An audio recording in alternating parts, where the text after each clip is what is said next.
singing the solo, as you may have recognized. And Robbie, could I ask you to go down and bring me a cup of water, please? Thank you.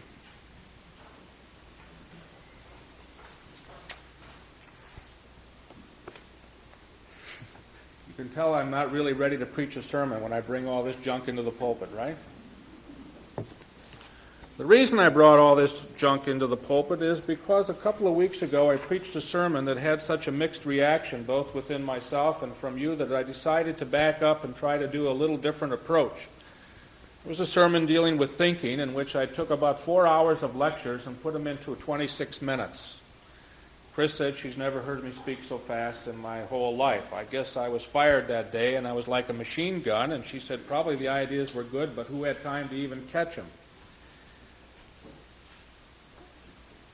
Hannah Arendt, in a very fascinating and important article that has really changed my life in many ways, Thinking and Moral Considerations, opens her article thusly. To talk about thinking seems to me to be so presumptuous that I feel I owe you a justification.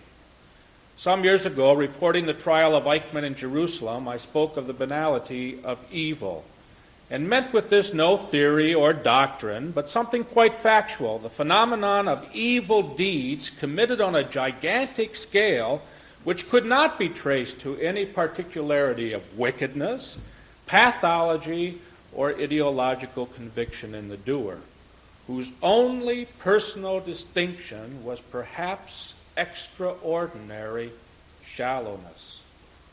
However monstrous the deeds were, the doer was neither monstrous nor demonic, and the only specific characteristic one could detect in his past, thank you, as well as in his behavior during the trial and the preceding police examination, was something entirely negative.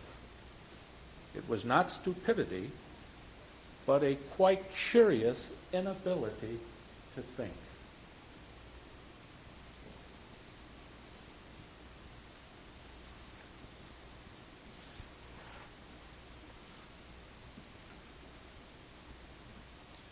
The past few weeks, as I've been trying to deal with a number of concepts of society and have been debating issues across this city and elsewhere, I also have been struck by the fact that oftentimes very good, powerful people, highly intelligent and well-educated, have never learned to think.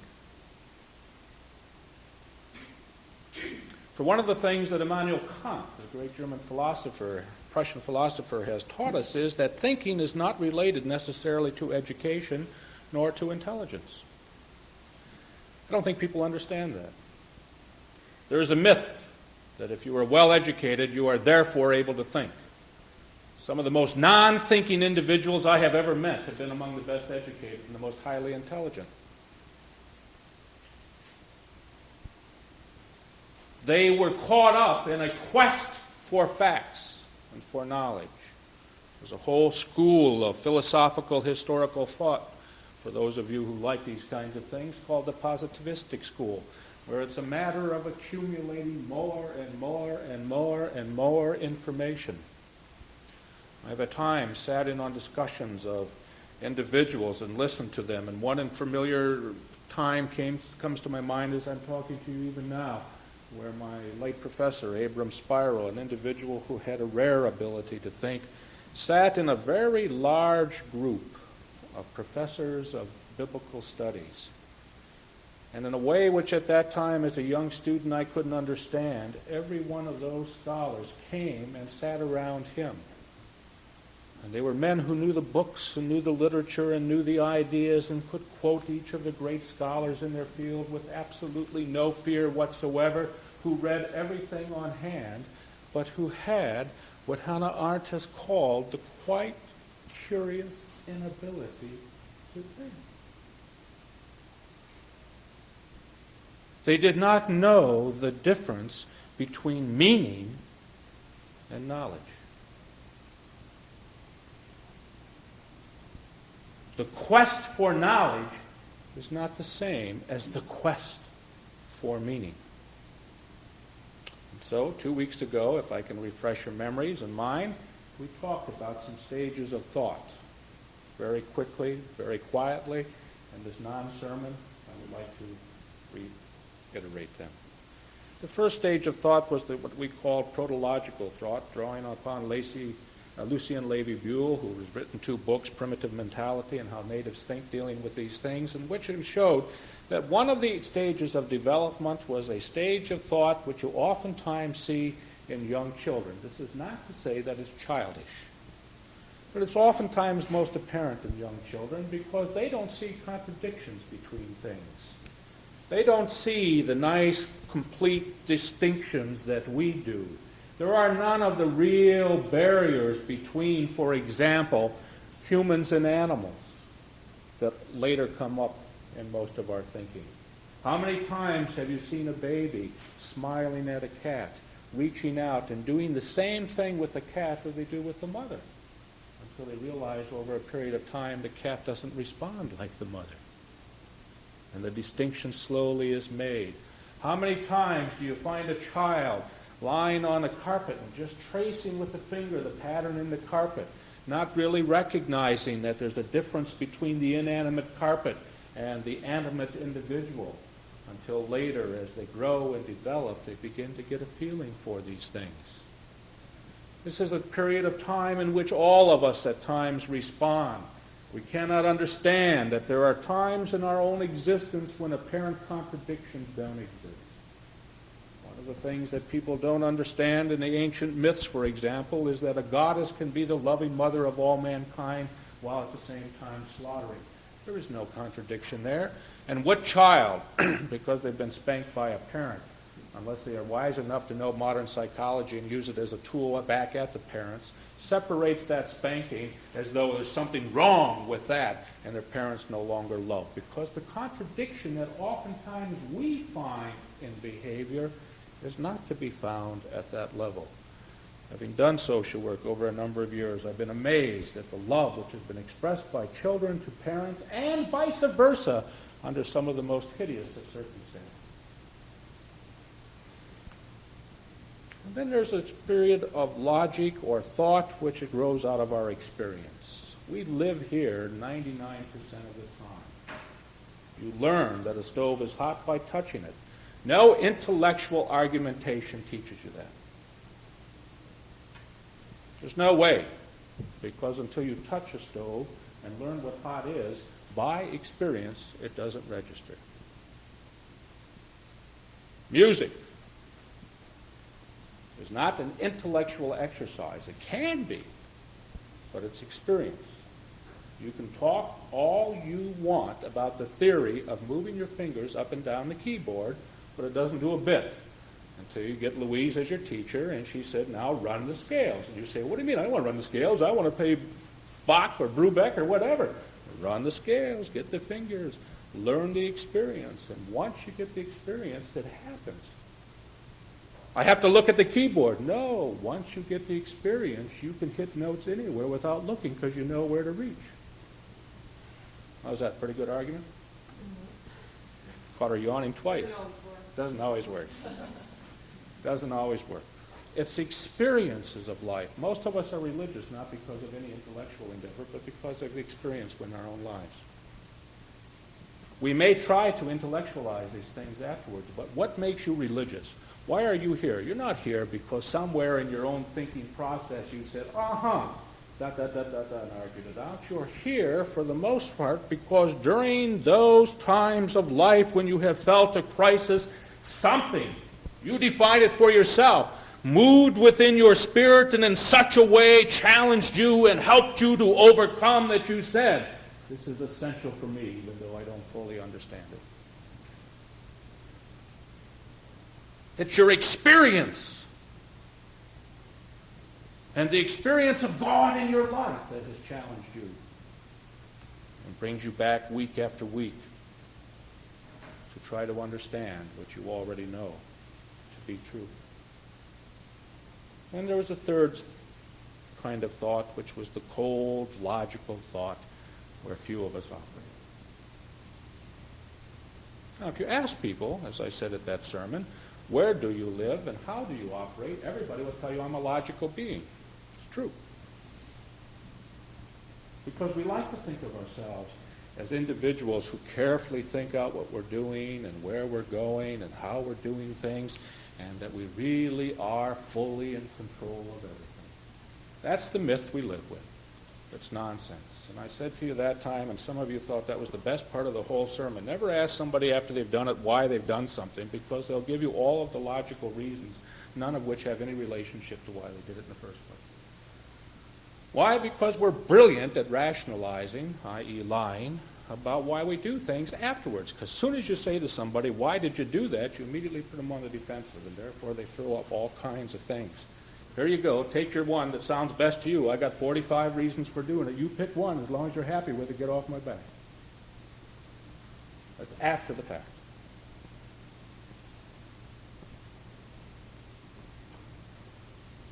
Okay. Now that's where it bothers someone. Very mixed reactions to that very brief sermon. I did a lot more in that short time, so I just tried to simplify a little bit because some of you said, well, you missed me, or it didn't touch, or I don't see where it relates. And so I would like to just cement that at each stage of today's common talking together, that I want you to think not in terms of church and religion, but in terms of your own existence, where you work, people you work with, people you live with. Forget church. Forget religion. Forget the fact that we're sitting here. Transpose this. Move it out. This is your business. And you're listening to a high-priced consultant talking to you about how you think or don't think in your business affairs.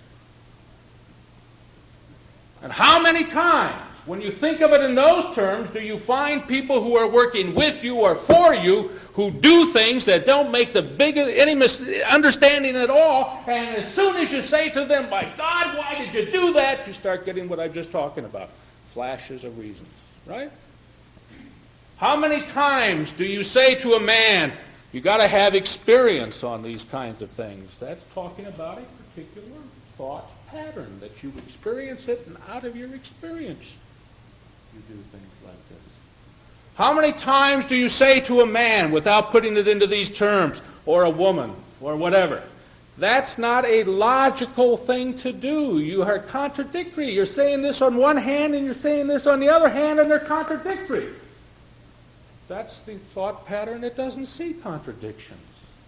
It means that there needs to be some development.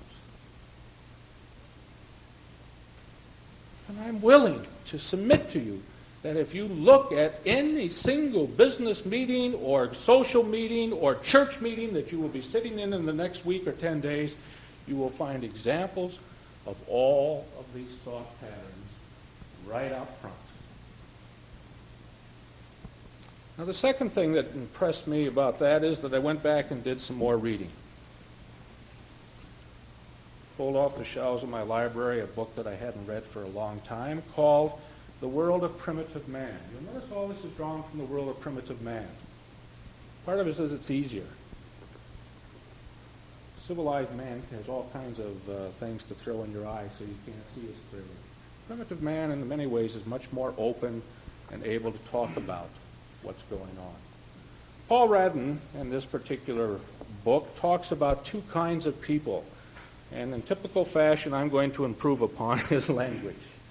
He talks about the man of action and the thinker. Now, the assumption is there that the man of action doesn't think. I want to destroy that. I want to talk about the man of action and the man of reflection. Because action takes thought. And these are two psychological types. And once again, I ask you, get out of the church.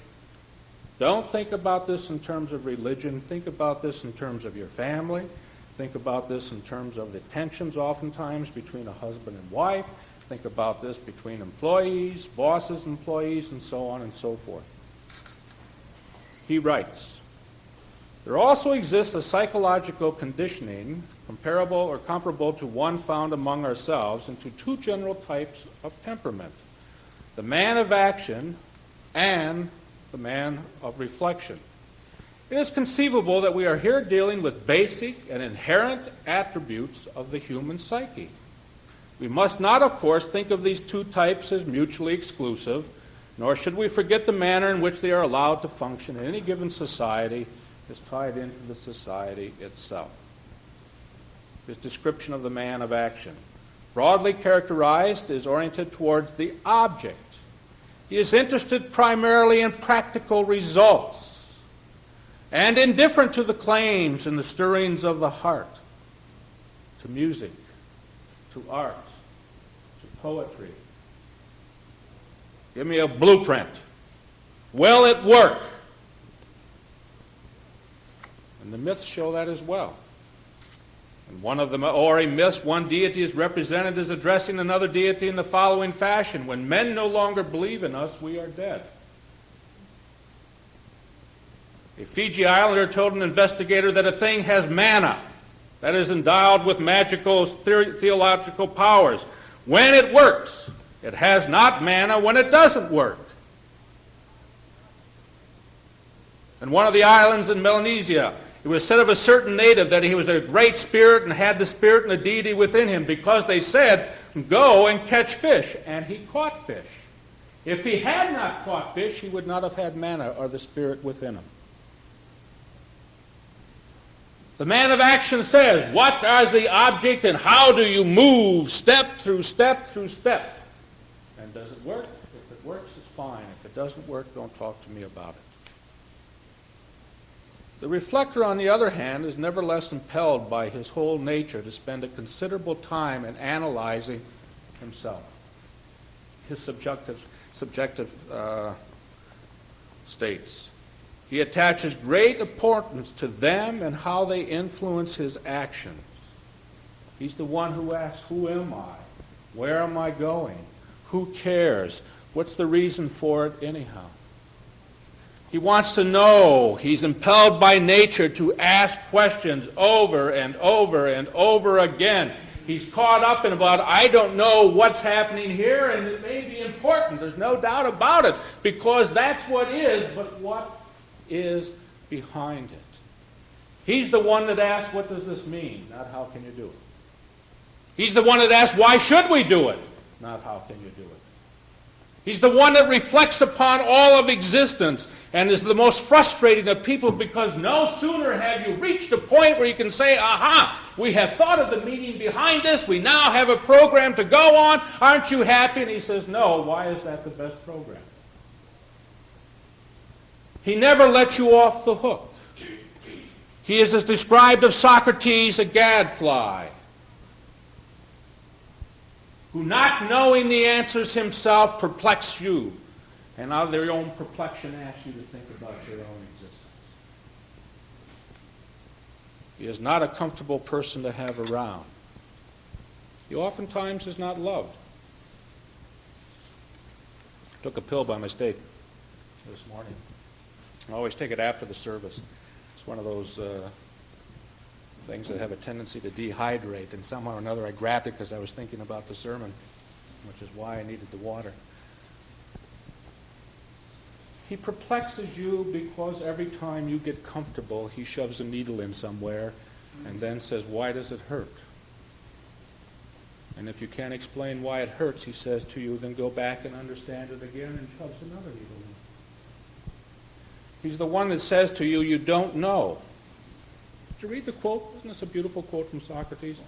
A man cannot try to discover either what he knows or what he does not know. If he knows, there is no need of inquiry. And if he doesn't know, he doesn't even know what to ask in order to find out. Got to put that on every business office in the country. Why didn't you ask me? Well, if I didn't know about it, how could I ask you? Asking already assumes a knowledge, right?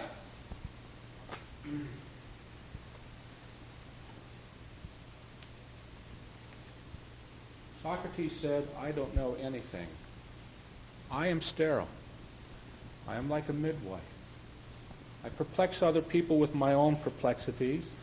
I'm a gadfly because I ask questions, but like any good midwife, my whole purpose is not to provide answers, but to enable people to provide answers for themselves.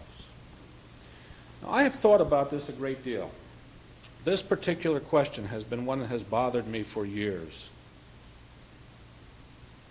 Recently, following a conference on economics and ethics, one person said to me, "Why didn't you provide us with more answers? You just asked questions and made us think about it, but you didn't give us any answers." And I never could quite understand why that bothered me. It's true, I didn't. I didn't want to. It's not because I don't think I have answers, but finally, and this is where it comes into you kids, and why it comes into why this whole series of things is going to be so important in working with Chris.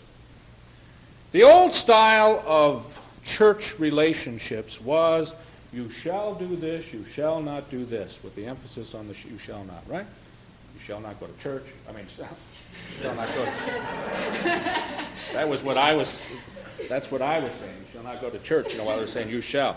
You shall, your catechism though, you shall not do this, you shall not do this, you shall not wear shoes that shine, you shall not, especially if you're dancing, you shall not, remember that with Catholics? Some of you came with Catholics. Didn't you know that? You couldn't wear glossy shoes because they might shine upward. That's right, am I? What? When you had a dance with kids, there was oftentimes within, I hate to pick on the Catholics, but they were so beautiful at this. There was oftentimes a nun there that had a measuring stick. That's how close you could get together. Anybody got any closer than that? Oh, sin. I've told you about my You Shall Not Go to show. I still get razzed by the kids. I'm going to watch Oh God, which is a movie on Sunday at television, but that's not watching a movie and going to the show. Oh, see, it's not logical. It's an inner contradiction. I admit it. It's protological. It's because somehow or another I think if I go to the show, my Father will appear out of a booming voice from heaven and say, "You shall not go to a show on Sunday." If I can stay home and watch television, that's okay. It's an inner contradiction. It's protological thought. I understand it. I live with it because it's easier to live with it than it is to break it. Okay? Now, there are many things in terms of you shall nots, but ultimately, what does the gadfly, what does the perplexer do? The gadfly and the perplexer says to you, you got to find the answer for yourself. The gadfly and the perplexer will never have a big church. There's no way in God's earth you're going to have a big church if you were a gadfly and a perplexer and a midwife that does sterile themselves, because in ancient Greece the midwives were always women who had gone through the stage of life where they were no longer able to bear. But the midwife would bring the baby from the other, help bring the thought out. This is why Socrates liked the concept of the midwife. Bring the baby out from others. It is a painful experience to have to give birth. It is much easier to be a grandparent and have somebody else give birth for you. Right?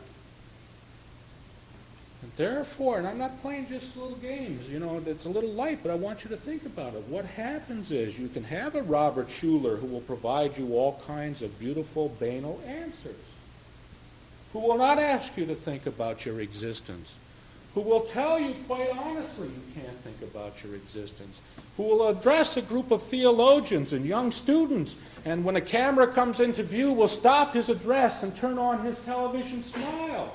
Because, as he told them afterwards, people expect me to be smiling.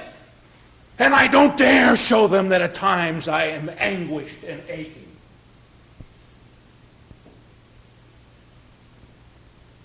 And if I'd have been there, I would have stood up and said, why not? Because everybody sitting in this room and in every single pew and in every single individual has had anguish and had aching and had to struggle within themselves to find answers. And to minimize those answers and to say they're no good, or they're not legitimate, or they're not part of the growth process, seems to me to be the height of unchristian response. Now, you will anguish, you will suffer, you will ask questions, you will be perplexed, you will try to find answers for yourself, and every time you find an answer, you will find a new question, because the nature of life is such that you need to do it. And what is going to be going on in the next few weeks is not an effort to say to the kids, you shall not do this, you shall not do this, you shall not do this, you shall do this, you shall do this, but to say to each and every one of the young people who are going to participate in this kind of an endeavor, Why are you doing this, and how can you decide what is necessary, and what steps do you take to do it so that it is right and faithful to you, to God, and to the community? And there are always those three decisions. And you can twist them any way you want and say to God first if you want. Doesn't matter a bit. For no moral, ethical decision can be made without those three things. And they can be made only by thinking. What you'll say if the intellectuals, if the well-educated, if the professors, the doctors, many of the scientists, if so many people don't think, why should I be able to think? That's interesting. And that's why I started off with thinking is not related to education. It is not related to science. It is not related to religion. It is not related to anything. We have 6 senses. Do you know that? Oh, I know. You think of 5. What are the 5 senses? Say them, Karen, out loud. Taste, smell, sight, hearing, feeling. And common. Common. When we talk about common sense, we're talking about an individual who is thinking and asking questions about why such and such a thing is. It's the 6th sense that all of us have.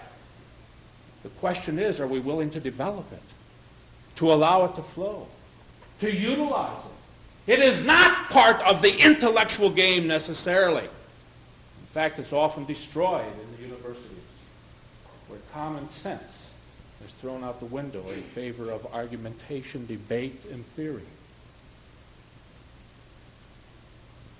For if thinking is to have an impact on our moral decisions, it cannot be an elitist concept that only a few wise, wonderful, mysterious people can do.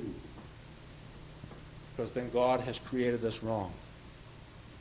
It has to be something that every single one of us sitting here not only can do, but does do. And the challenge to the young people in the next few weeks, and the challenge to each one of us, is to get out of the lethargy that says, I can't handle that. I can't think about that. I don't see the reason for that. And to allow the natural impulses which God has built into each of us to flow out.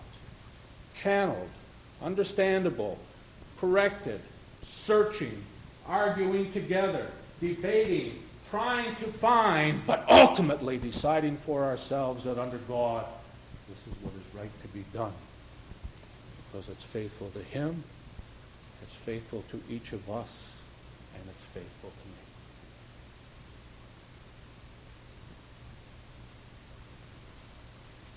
No sermon today. But I hope you'll have some common sense.